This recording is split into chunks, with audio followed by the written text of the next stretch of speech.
Hey everyone, in today's video, I'm going to show you how to update your Wells Fargo account nickname.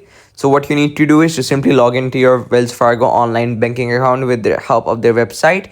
And then what you need to do is enter your username and password, log in to your navigate to account services. But before that, you will simply log into your account application first, then go to the website and log in again, and just simply from the account services simply click on find manage account options, and just simply under that you will have the option of select the account you want to rename, and just simply find the list of accounts and choose the one that you want to rename and click on the account you wish to rename, and then simply change account nickname. And after doing that, verify that you have set the correct nickname that you wanted to, and just simply click on save changes and then verify those changes and see if that thing is correct. Or if you want to change the nickname again, just simply do the process again, and then yeah, the process is very simple and easy. And I hope this video was helpful. Thank you for watching this video till the end. Don't forget to subscribe the channel and like the video.